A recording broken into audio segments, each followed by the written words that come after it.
You know, one of the key ingredients in performing under stress is a form of stress inoculation. If you've encountered the experience previously, you know, the idea of your life flashing through your eyes, you know, is actually your brain seeking for some life experience that's similar to where you've been. Mental simulation is another extremely powerful, research-proven technique. It's been used by professional athletes, Olympic athletes, and now by military and law enforcement personnel for many decades now. And it's very well grounded in research. Basically, what you can do is you simulate in your mind various crisis situations and thinking through what you would do, and mentally picture yourself doing those actions successfully.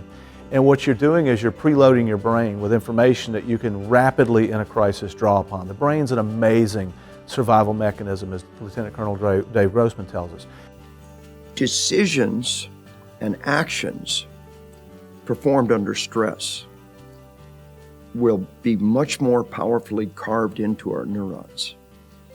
If you've got a simulation of the event and you perform a certain way under the stress of the simulation, then the learning lesson is carved in much more deeply.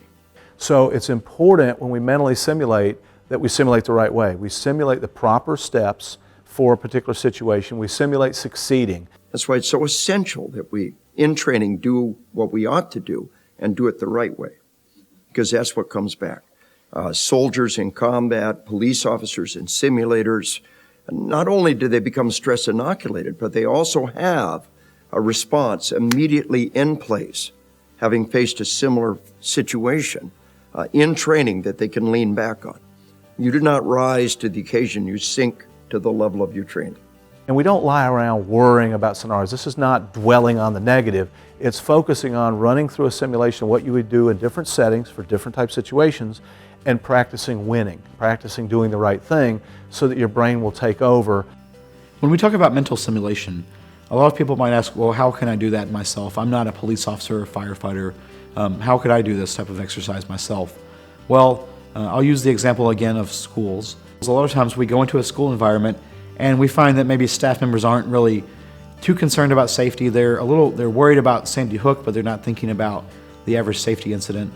And when we show them our video scenarios, then they start thinking about, oh, that's the kind of thing that does happen from time to time. That's the thing that we've heard about in the news. Or what would happen if that was in my classroom? How would I call for help?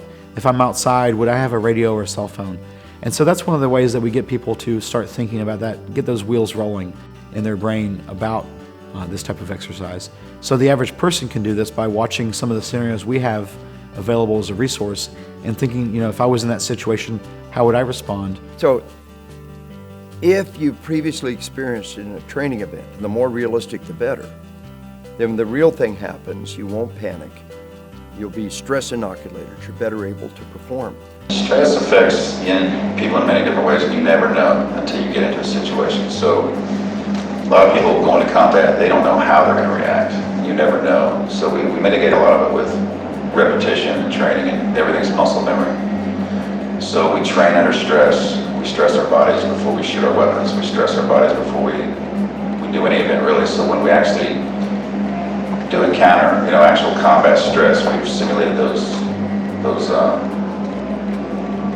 type of actions, like working out, running with bricks in your hands to make your hands tired, and then shooting. That way, in combat, when your heart rate's up, your breathing's up, you're stressed out, you've already practiced doing it that way.